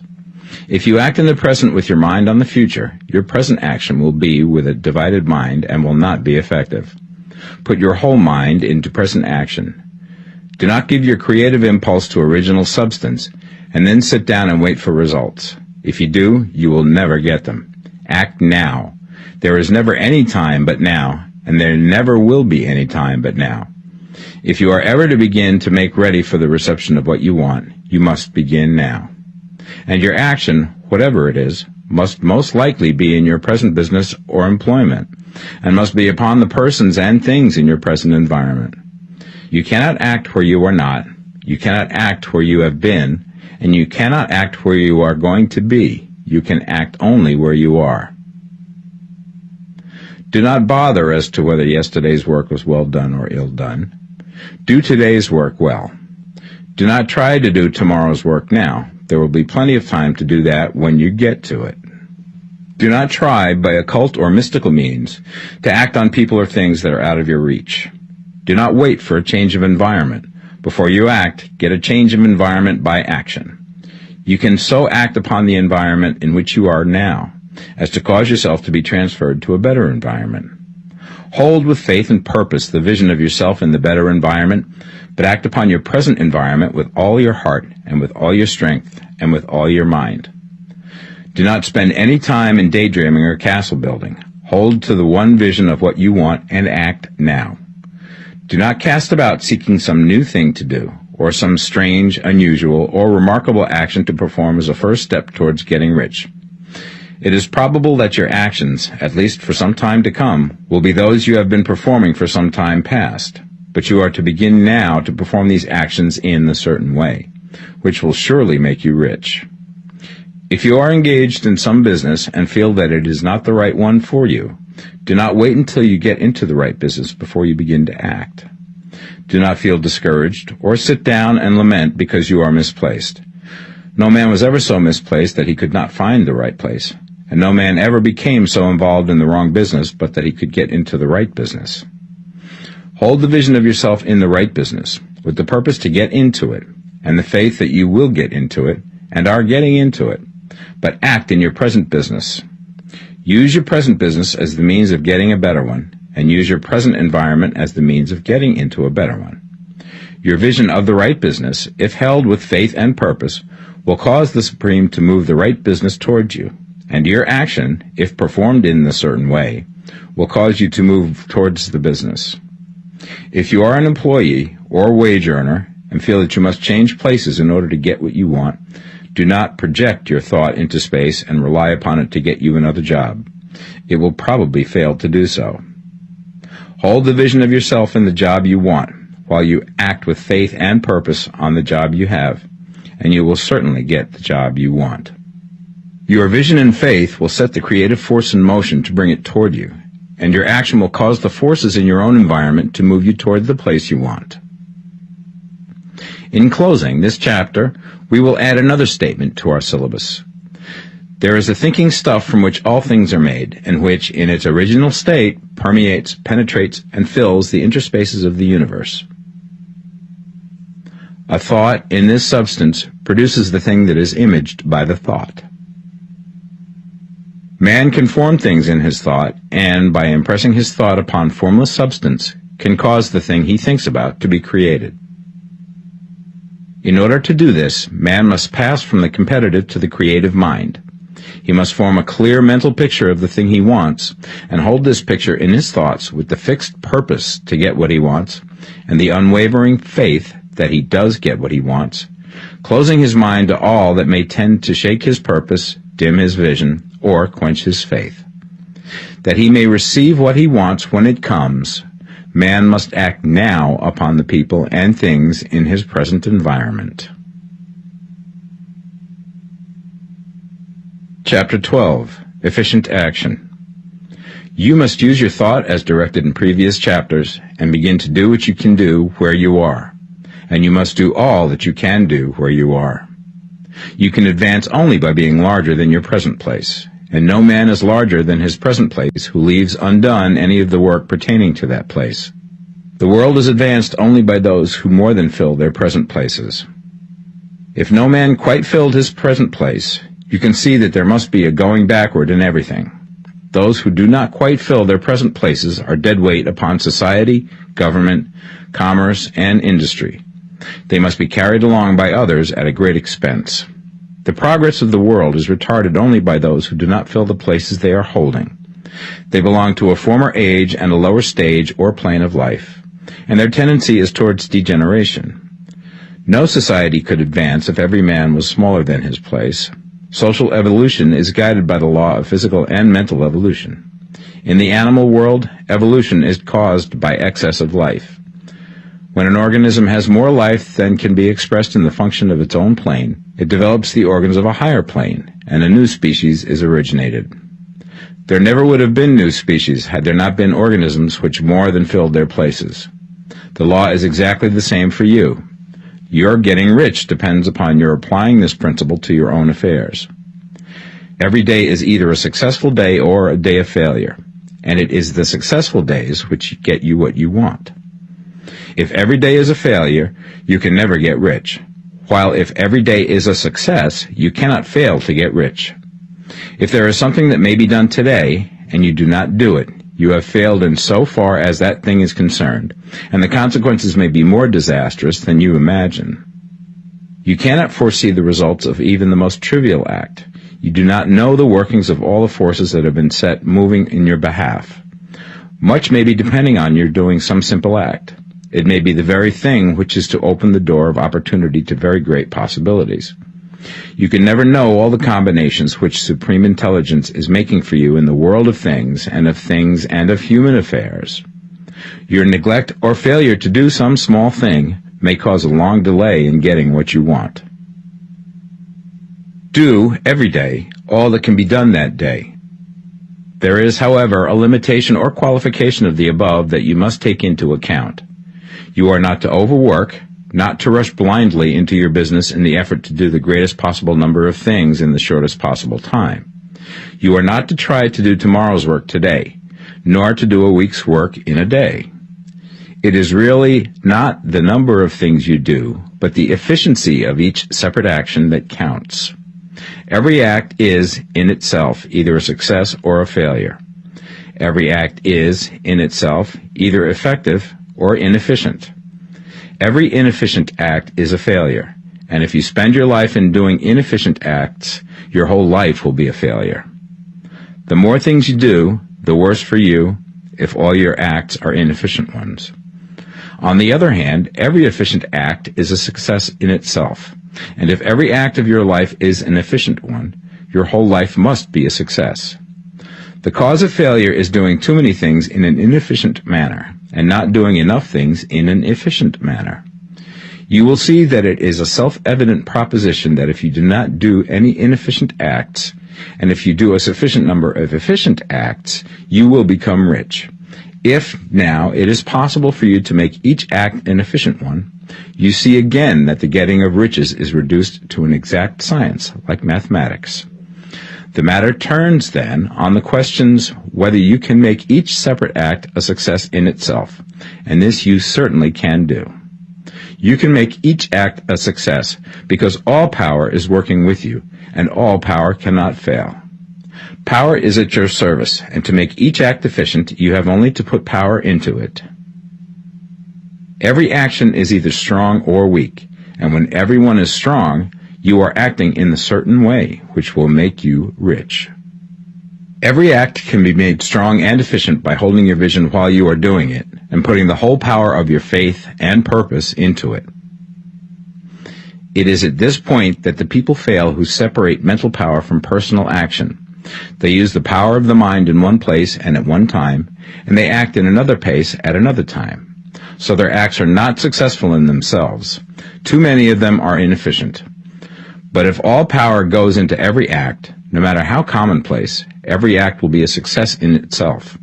And as in the nature of things, every success opens the way to other successes, your progress towards what you want and the progress of what you want toward you will become increasingly rapid. Remember that successful action is cumulative in its results. Since the desire for more life is inherent in all things, when a man begins to move towards larger life, more things attach themselves to him, and the influence of his desire is multiplied. Do, every day, all that you can do that day, and do each act in an efficient manner. In saying that you must hold your vision while you are doing each act, however trivial or commonplace, I do not mean to say that it is necessary at all times to see the vision distinctly to its smallest details. It should be the work of your leisure hours to use your imagination on the details of your vision, and to contemplate them until they are firmly fixed upon memory. If you wish speedy results, spend practically all your spare time in this practice. By continuous contemplation, you will get the picture of what you want, even to the smallest details, so firmly fixed upon your mind and so completely transferred to the mind of formless substance, that in your working hours you need only to mentally refer to the picture to stimulate your faith and purpose, and cause your best effort to be put forth. Contemplate your picture in your leisure hours until your consciousness is so full of it that you can grasp it instantly. You will become so enthused with its bright promises that the mere thought of it will call forth the strongest energies of your whole being.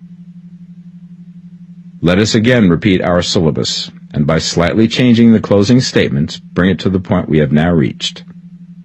There is a thinking stuff from which all things are made, and which, in its original state, permeates, penetrates, and fills the interspaces of the universe. A thought in this substance produces the thing that is imaged by the thought. Man can form things in his thought, and, by impressing his thought upon formless substance, can cause the thing he thinks about to be created. In order to do this, man must pass from competitive to the creative mind. He must form a clear mental picture of the thing he wants, and do, with faith and purpose, all that can be done each day, doing each separate thing in an efficient manner. Chapter 13. Getting into the right business. Success in any particular business depends for one thing upon your possessing in a well-developed state the faculties required in that business. Without good musical faculty, no one can succeed as a teacher of music. Without well-developed mechanical faculties, no one can achieve great success in any of the mechanical trades. Without tact and the commercial faculties, no one can succeed in the mercantile pursuits. But to possess in a well-developed state the faculties required in your particular vocation does not ensure getting rich. There are musicians who have remarkable talent and who yet remain poor. There are blacksmiths, carpenters, and so on who have excellent mechanical ability, but who do not get rich. And there are merchants with good faculties for dealing with men who nevertheless fail. The different faculties are tools. It is essential to have good tools, but it is also essential that the tools should be used in the right way. One man can take a sharp saw, a square, a good plane, and so on, and build a handsome article of furniture. Another man can take the same tools and set to work to duplicate the article, but his production will be a botch. He does not know how to use good tools in a successful way. The various faculties of your mind are the tools with which you must do the work which is to make you rich. It will be easier for you to succeed if you get into a business for which you are well equipped with mental tools. Generally speaking, you will do best in that business which will use your strongest faculties, the one for which you are naturally best fitted. But there are limitations to this statement also. No man should regard his vocation as being irrevocably fixed by the tendencies with which he was born. You can get rich in any business, for if you have not the right talent you can develop that talent. It merely means that you will have to make your tools as you go along, instead of confining yourself to the use of those with which you were born. It will be easier for you to succeed in a vocation for which you already have the talent in a well-developed state, but you can succeed in any vocation, for you can develop any rudimentary talent, and there is no talent of which you have not at least the rudiment. You will get rich most easily in point of effort if you do that for which you are best fitted, but you will get rich most satisfactorily if you do that which you want to do. Doing what you want to do is life, and there is no real satisfaction in living if we are compelled to be forever doing something which we do not like to do, and can never do what we want to do. And it is certain that you can do what you want to do. The desire to do it is proof that you have within you the power which can do it. Desire is a manifestation of power. The desire to play music is the power which can play music seeking expression and development. The desire to invent mechanical devices is the mechanical talent seeking expression and development. When there is no power, either developed or undeveloped, to do a thing, there is never any desire to do that thing. And where there is strong desire to do a thing, it is certain proof that the power to do it is strong, and only requires to be developed and applied in the right way. All things else being equal, it is best to select the business for which you have the best developed talent. But if you have a strong desire to engage in any particular line of work, you should select that work as the ultimate end at which you aim. You can do what you want to do, and it is your right and privilege to follow the business or avocation which will be most congenial and pleasant. You are not obliged to do what you do not like to do, and should not do it except as a means to bring you to the doing of the thing you want to do. If there are past mistakes whose consequences have placed you in an undesirable business or environment, you may be obliged for some time to do what you do not like to do. If you feel that you are not in the right vocation, do not act too hastily in trying to get into another one. The best way, generally, to change business or environment is by growth. Do not be afraid to make a sudden and radical change if the opportunity is presented, and you feel after careful consideration that it is the right opportunity. But never take sudden or radical action when you are in doubt as to the wisdom of doing so. There is never any hurry on the creative plane, and there is no lack of opportunity. When you get out of the competitive mind, you will understand that you never need to act hastily. No one else is going to beat you to the thing you want to do. There is enough for all. If one space is taken, another and a better one will be opened for you a little further on. There is plenty of time. When you are in doubt, wait. Fall back on the contemplation of your vision, and increase your faith and purpose. And by all means, in times of doubt and indecision, cultivate gratitude.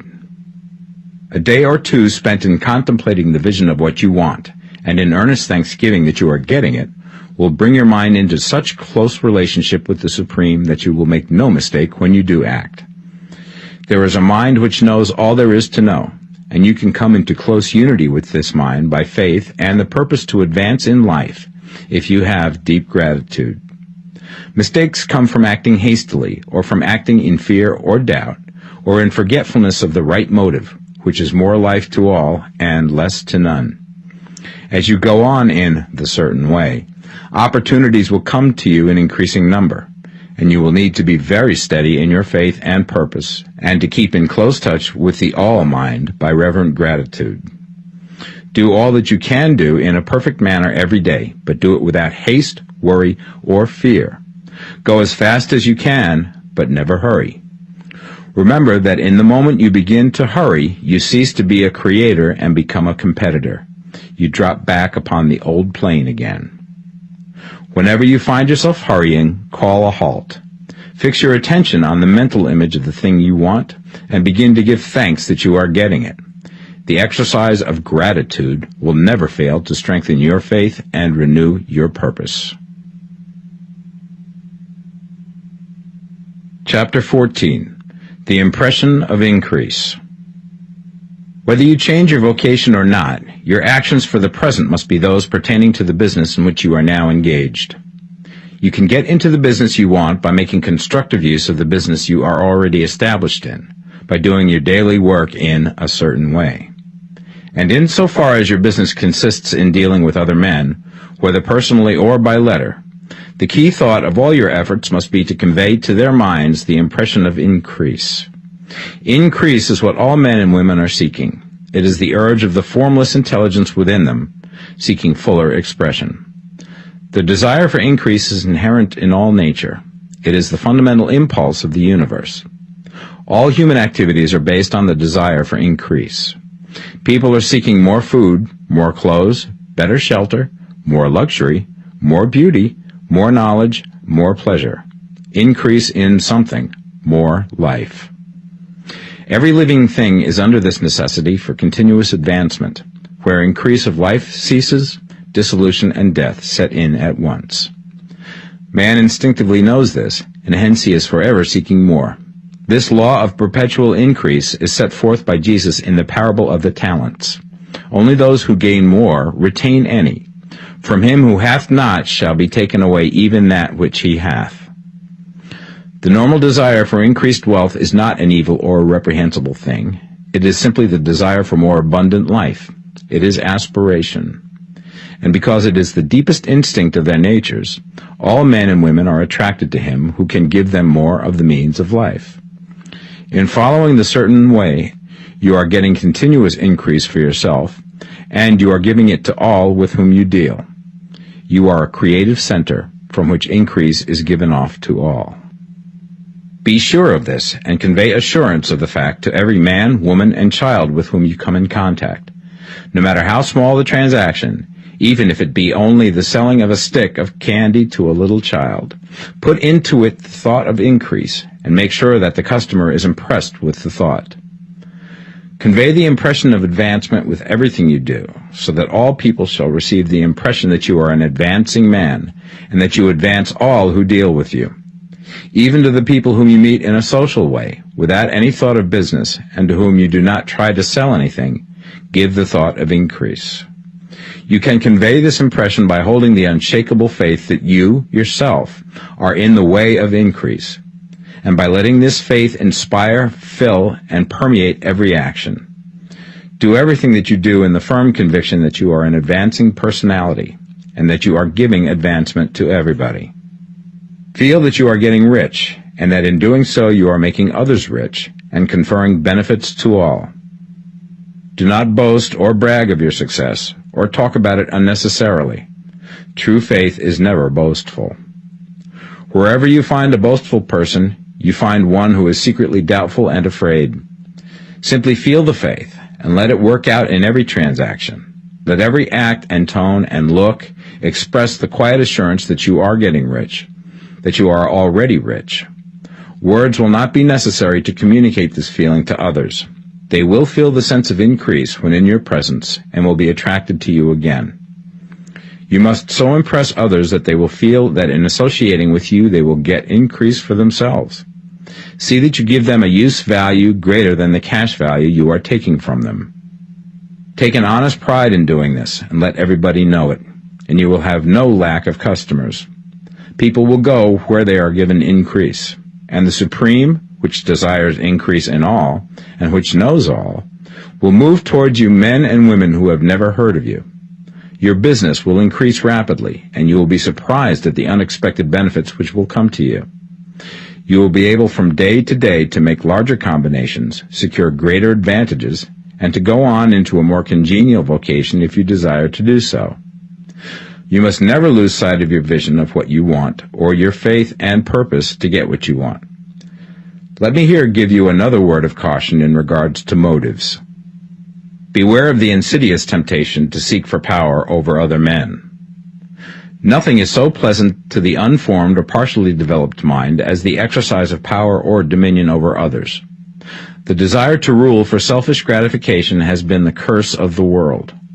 For countless ages, kings and lords have drenched the earth with blood in their battles to extend their dominions. This not to seek more life for all, but to get more power for themselves. Today, the main motive in the business and industrial world is the same. Men marshal their armies of dollars and lay waste the lives and hearts of millions in the same mad scramble for power over others. Commercial kings, like political kings, are inspired by the lust for power. Jesus saw in this desire for mastery the moving impulse of that evil world he sought to overthrow. Read the 23rd chapter of Matthew and see how he pictures the lust of the Pharisees to be called master, to sit in the high places, to domineer over others, and to lay burdens on the backs of the less fortunate. And note how he compares this lust for dominion with the brotherly seeking for the common good to which he calls his disciples. Look out for the temptation to seek for authority, to become a master, to be considered as one who is above the common herd, to impress others by lavish display, and so on. The mind that seeks for mastery over others is the competitive mind, and the competitive mind is not the creative one. In order to master your environment and your destiny, it is not at all necessary that you should rule over your fellow men, and indeed, when you fall into the world's struggle for the high places, you begin to be conquered by fate and environment, and your getting rich becomes a matter of chance and speculation. Beware the competitive mind. No better statement of the principle of creative action can be formulated than the favorite declaration of the late Golden Rule Jones of Toledo. What I want for myself, I want for everybody. Chapter 15. The Advancing Man. What I have said in the last chapter applies as well to the professional man and the wage earner as to the man who is engaged in mercantile business.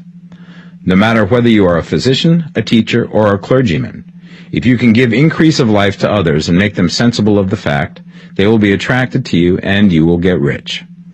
The physician who holds the vision of himself as a great and successful healer, and who works towards the complete realization of that vision with faith and purpose, as described in former chapters, will come into such close touch with the source of life that he will be phenomenally successful.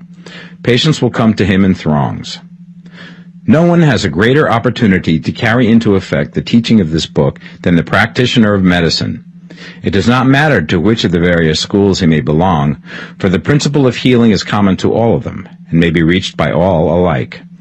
The advancing man in medicine, who holds to a clear mental image of himself as successful, and who obeys the laws of faith, purpose, and gratitude, will cure every curable disease he undertakes, no matter what remedies he may use. In the field of religion, the world cries out for the clergyman who can teach his hearers the true science of abundant life. He who masters the details of the science of getting rich, together with the allied sciences of being well, of being great, and of winning love, and who teaches these details from the pulpit, will never lack for a congregation. This is the gospel that the world needs. It will give increase of life, and men will hear it gladly, and will give liberal support to the man who brings it to them. What is now needed is a demonstration of the science of life from the pulpit. We want preachers who can not only tell us how, but who in their own persons will show us how. We need the preacher who will himself be rich, healthy, great, and beloved, to teach us how to attain to these things, and when he comes he will find a numerous and loyal following. The same is true of the teacher who can inspire the children with the faith and purpose of the advancing life. He will never be out of a job. And any teacher who has this faith and purpose can give it to his pupils. He cannot help giving it to them if it is part of his own life and practice. What is true of the teacher, preacher, and physician is true of the lawyer, dentist, real estate man, insurance agent, of everybody. The combined mental and personal action I have described is infallible. It cannot fail. Every man and woman who follows these instructions steadily, perseveringly, and to the letter will get rich. The law of the increase of life is as mathematically certain in its operation as the law of gravitation. Getting rich is an exact science. The wage earner will find this as true of his case as of any others mentioned. Do not feel that you have no chance to get rich because you are working where there is no visible opportunity for advancement, where wages are small and the cost of living high. Form your clear mental vision of what you want and begin to act with faith and purpose. Do the work that you can do every day and do each piece of work in a perfectly successful manner. Put the power of success and the purpose to get rich into everything that you do. But do not do this merely with the idea of currying favor with your employer in the hopes that he or those above you will see your good work and advance you. It is not likely that they will do so. The man who is merely a good workman, filling his place to the very best of his ability and satisfied with that, is valuable to his employer, and it is not to the employer's interest to promote him. He is worth more where he is. To secure advancement, something more is necessary than to be too large for your place. The man who is certain to advance is the one who is too big for his place, and who has a clear concept of what he wants to be, who knows that he can become what he wants to be, and who is determined to be what he wants to be. Do not try to more than fill your present place with a view to pleasing your employer. Do it with the idea of advancing yourself. Hold the faith and purpose of increase during work hours, after work hours, and before work hours. Hold it in such a way that every person who comes in contact with you, whether foreman, fellow workman, or social acquaintance, will feel the power of purpose radiating from you, so that everyone will get the sense of advancement and increase from you. Men will be attracted to you, and if there is no possibility for advancement in your present job, you will very soon see an opportunity to take another job. There is a power which never fails to present opportunity to the advancing man who is moving in obedience to law. God cannot help helping you if you act in a certain way. He must do so in order to help himself. There is nothing in your circumstances or in the industrial situation that can keep you down. If you cannot get rich working for the Steel Trust, you can get rich on a 10-acre farm. And if you begin to move in the certain way, you will certainly escape from the clutches of the Steel Trust and get on to the farm or wherever else you wish to be. If a few thousands of its employees would enter upon the certain way, the Steel Trust would soon be in a bad plight. It would have to give its working men more opportunity or go out of business. Nobody has to work for a trust. The trusts can keep men in so-called hopeless conditions only so long as there are men who are too ignorant to know of the science of getting rich, or too intellectually slothful to practice it. Begin this way of thinking and acting, and your faith and purpose will make you quick to see any opportunity to better your condition. Such opportunities will speedily come, for the Supreme, working in all and working for you, will bring them before you. Do not wait for an opportunity to be all that you want to be. When an opportunity to be more than you are now is presented, and you feel impelled toward it, take it. It will be the first step towards a greater opportunity. There is no such thing possible in this universe as a lack of opportunities for the man who is living the advancing life. It is inherent in the constitution of the cosmos that all things shall be for him and work together for his good, and he must certainly get rich if he acts and thinks in the certain way. So let wage-earning men and women study this book with great care, and enter with confidence upon the course of action it prescribes. It will not fail. Chapter 16. Some Cautions and Concluding Observations. Many people will scoff at the idea that there is an exact science of getting rich. Holding the impression that the supply of wealth is limited, they will insist that social and governmental institutions must be changed before even any considerable number of people can acquire a competence. But this is not true. It is true that existing governments keep the masses in poverty, but this is because the masses do not think and act in the certain way. If the masses begin to move forward as suggested in this book, neither governments nor industrial systems can check them. All systems must be modified to accommodate the forward movement. If the people have the advancing mind, have the faith that they can become rich, and move forward with the fixed purpose to become rich, nothing can possibly keep them in poverty. Individuals may enter upon the certain way at any time and under any government and may make themselves rich. And when any considerable number of individuals do so under any government, they will cause the system to be so modified as to open the way for others. The more men who get rich on the competitive plane, the worse for others. The more who get rich on the creative plane, the better for others. The economic salvation of the masses can only be accomplished by getting a large number of people to practice the scientific method set down in this book and become rich. These will show others the way and inspire them with a desire for real life, with the faith it can be attained, and with the purpose to attain it. For the present, however, it is enough to know that neither the government under which you live nor the capitalistic or competitive system of industry can keep you from getting rich. When you enter upon the creative plane of thought, you will rise above all these things and become a citizen of another kingdom.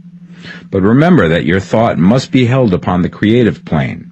You are never for an instant to be betrayed into regarding the supply as limited, or into acting on the moral level of competition. Whenever you do fall into old ways of thought, correct yourself instantly, for when you are in the competitive mind, you have lost the cooperation of the mind of the whole. Do not spend any time in planning as to how you will meet possible emergencies in the future, except as the necessary policies may affect your actions today. You are concerned with doing today's work in a perfectly successful manner, and not with emergencies which may arise tomorrow. You can attend to them as they come. Do not concern yourself with questions as to how you shall surmount obstacles which may loom upon your business horizon, unless you can see plainly that your course must be altered today in order to avoid them.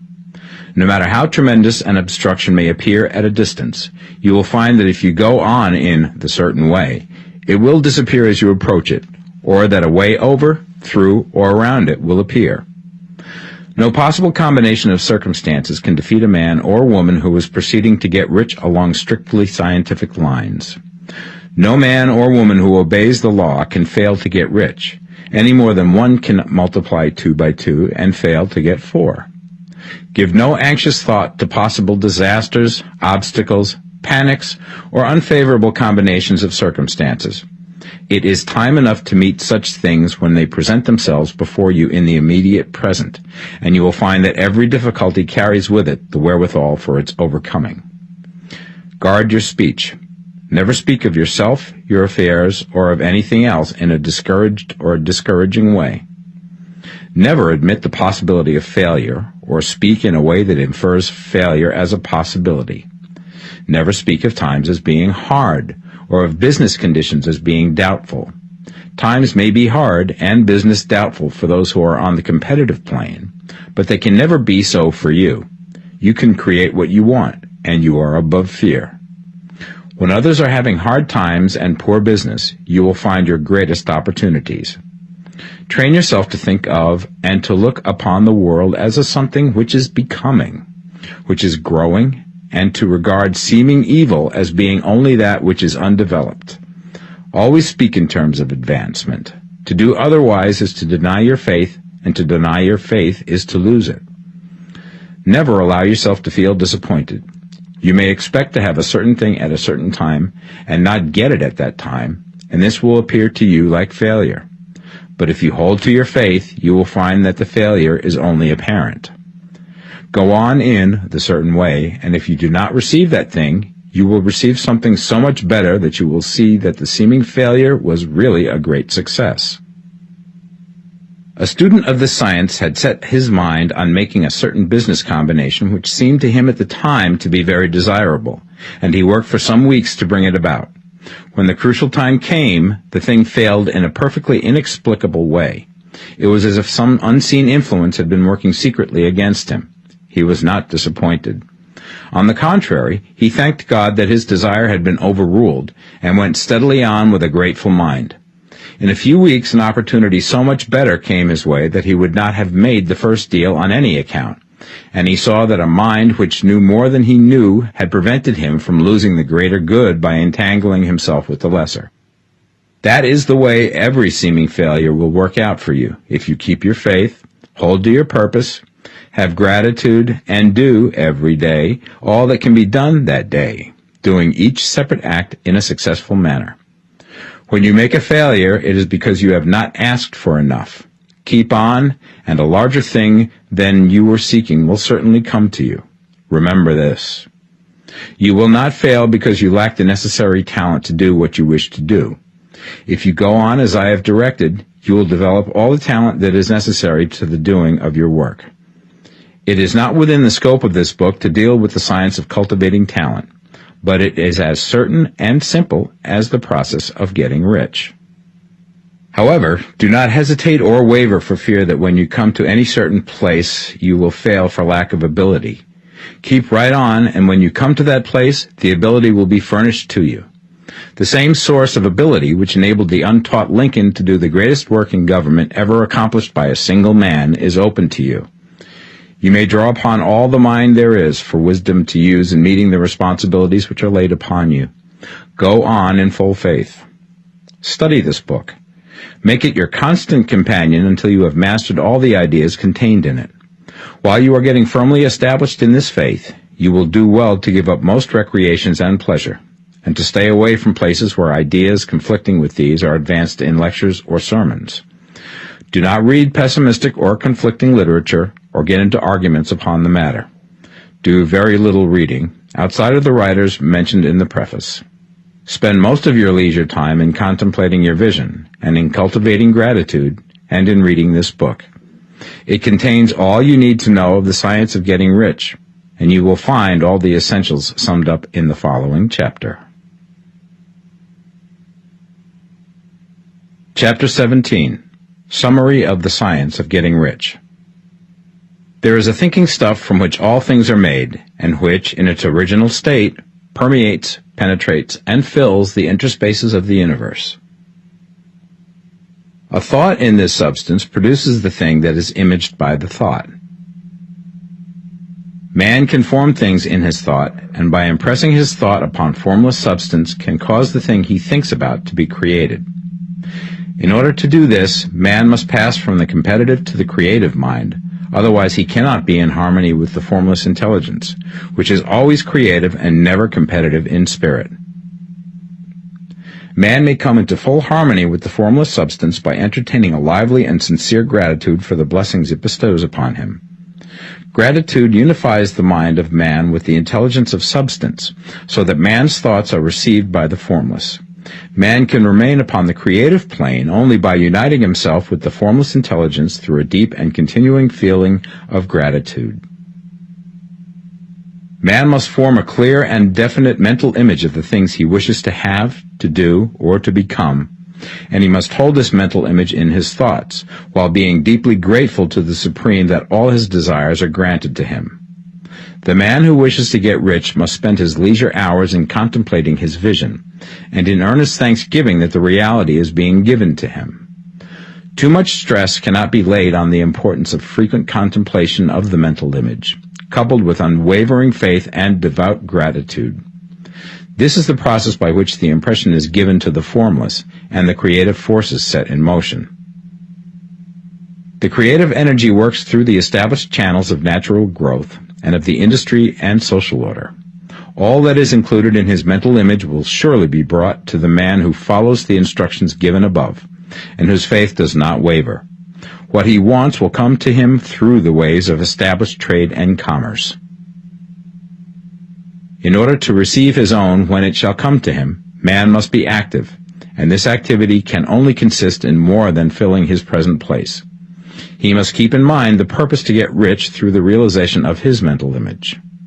And he must do, every day, all that can be done that day, taking care to do each act in a successful manner.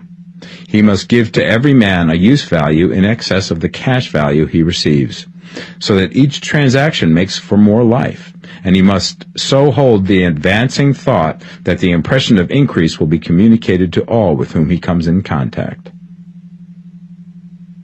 The men and women who practice the foregoing instructions will certainly get rich, and the riches they receive will be in exact proportion to the definiteness of their vision, the fixity of their purpose, the steadiness of their faith, and the depth of their gratitude.